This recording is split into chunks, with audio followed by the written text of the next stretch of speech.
easy to sum it up when you just talk about practice. We sitting here, I'm supposed to be the franchise player, and we're in here talking about practice. Well, Coach, I mean, listen, we talking about practice. Not a game, not a game, not a game. We talking about practice. all right, everybody. So, like you saw, we are talking about practice. Shout out to the answer for teeing up this episode.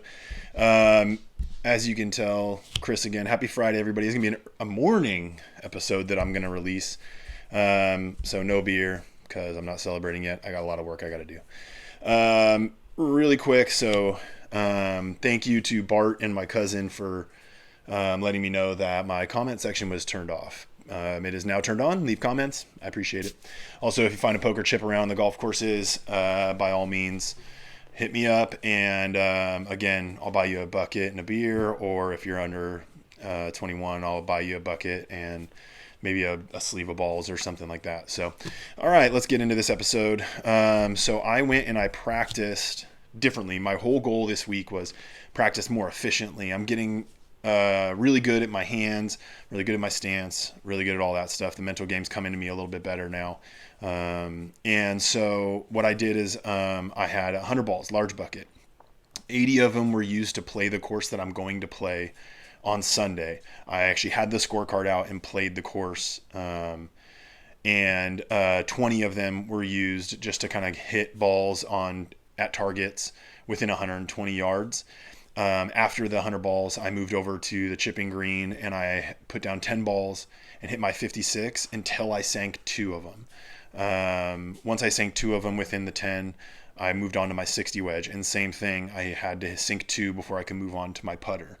And then for my putter, I actually grabbed 18 balls. I looked like a psycho on the green, but I grabbed 18 balls and I had to 2-putt every single one from various distances before I could leave. Took me a little bit, but actually I did pretty good.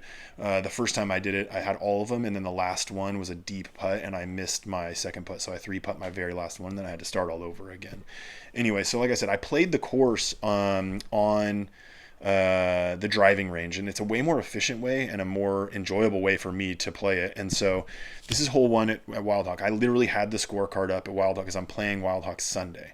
I had the scorecard up, and so it says 319 from the blues, little dogleg right, and then it has trees on the right, trees on the left. I've played this course before, so I kind of know it, but having the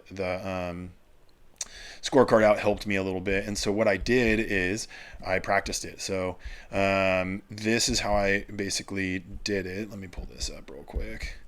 And so I first hit my driver, right? And my driver, I actually ended up slicing. Here's my practice routine.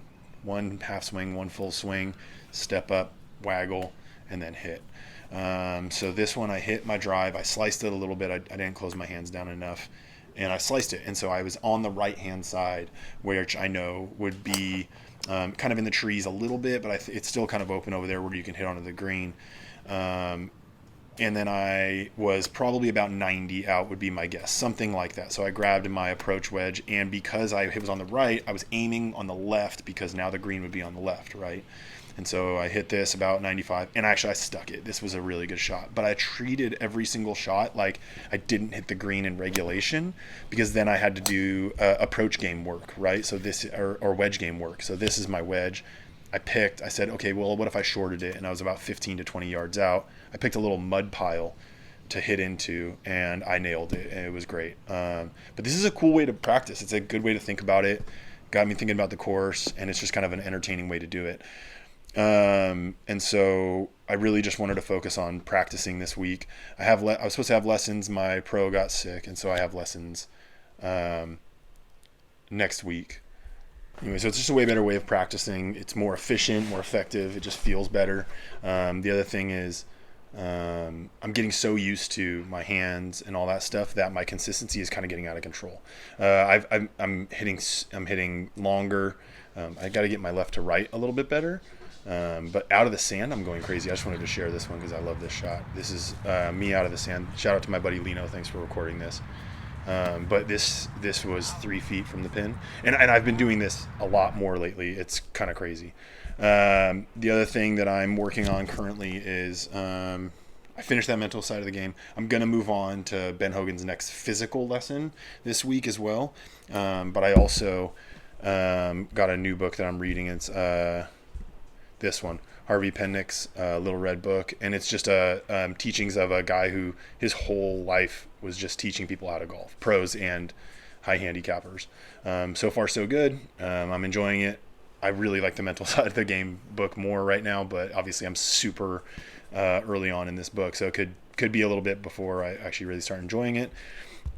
Speaking of consistency, though, I wanted to let everybody know that I hit 100% fairways in regulation last time I played 9 holes. 100%. Greens, not so much, but 100%. Quick shout out to Matt Kaufman, who dented his stealth driver this week, but he's actually doing something similar to what I'm doing, which is just kind of working on his golf game, trying to figure things out. And I think he and I came to a conclusion that he was speeding it up too fast. So again, remember, this is a long process, everybody. This is going to be, I have over a year before I'm going to Kapalua. So there's going to be weeks where it's just practice. There's going to be weeks where it's feels like it's dragging and stuff like that, but give yourself some grace, take a little bit more patience to it, and really only work at 1 and 2 things at a time. Matt and I were going back and forth on a text thread about it, and I think he I think he can let me know, but I think he really was kind of going too fast. So then he gets on the golf course, he's thinking about 5 things, and that's just not conducive to learning or conducive to getting better. So hopefully, working at 1 thing or 2 things will really help improve your game. So shout out to Matt Kaufman for doing something similar to what I'm doing. The other thing that we're also changing is our workout this week. So a little bit more dumbbells and weights and stuff like that. But in between, I was swinging my club still. I was still using rotational stuff with my resistance bands. But for example, this was one of them. But this really helps with balance, really helps with leg strength and using your lower half. This is called single leg deadlift. And then I did obviously dumbbell lunges, same thing. Switch sides, it's more weightlifting. And I also did bench pressing in between these. I also did back rows here. Again, I was using resistance bands the whole time between these and swinging my golf club between this. So new workout, new book. Gonna do new physical side of things on Ben Hogan's book. Have a lesson next week. New practicing more efficiently and working toward getting better at the 18. So I I'm playing 18 on Sunday, so I'll get a couple videos from that and let you guys know how that goes. Hopefully pretty good. Wild Hawk, it's a fun course, not too difficult. The other thing I also wanted to say was, if you're going to get lessons, one of the things I noticed, and I talked to my pro about this, was get lessons, but also you can tailor those lessons to you. So everything they say, you don't take 100%. You have to do it this way. Just take those lessons and mold it to how you would do it, right? And it's going to make you a better golfer. And plus, everybody's swing is different. So my hands turning over, I was turning them over a lot, and I was like, that's a little bit too much, because I kept hitting left, which isn't a problem. I'm eliminating the whole right side of the course, which is where I was before, but now I'm dealing with the left side of the course. So I did it a little bit less, and I found myself being way more consistent. Again, comment section's open again. If you find a poker chip, let me know. And next week, I should have new merch. So appreciate y'all, and have a great weekend.